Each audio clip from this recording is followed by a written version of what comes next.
దానికి తిరుపతి వెంకట కవులు అద్భుతమైన పద్యం చెప్పారు. వాళ్ళు బందరులోనే ఎక్కడో శతావధానం చేస్తుంటే వాళ్ళు ప్రశ్న అడిగారు. లక్ష్మీదేవి పార్వతీదేవి ఇద్దరు ఎక్కడైనా కలుసుకుంటే అక్కడ ఒకళ్ళనొకళ్ళు దెప్పుకుంటే దెబ్బలాడుకుంటే ఎలా ఉంటుందో సరదాగా పద్యం చెప్పడన్నారు. మరి అంత స్థాయి మహిళలు కలిసినప్పుడు దెబ్బలాడుకుంటేనే బాగుంటుంది. కలిసి ఉంటే ఏం బాగుంటుంది? దెబ్బలాడుకుంటే ఓ సినిమా తీయచ్చు. కలిసి ఉంటే ఏం సినిమా తీస్తావు? సినిమా తీయాలంటే 4-5 మలుపులు గట్టిగా ఉండాలి. కానీ సీతారాముడు ఇద్దరు పెళ్లి చేసుకున్నారు, సుఖంగా ఉన్నారంటే సినిమా ఎవడు చూస్తారండి? ఎందుకు చూస్తారు? దాంట్లో ఉండాలి.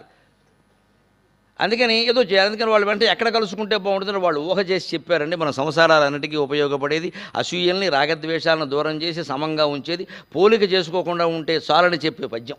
వీళ్ళిద్దరు ఎక్కడ కలుసుకోవాలి? చెన్నై బస్ స్టాండ్లోనూ రైల్వే స్టేషన్లోనూ వాళ్ళు కలుసుకోరు కదా. లక్ష్మీదేవి పార్వతీదేవి వాళ్ళ స్థాయి ఏమిటి?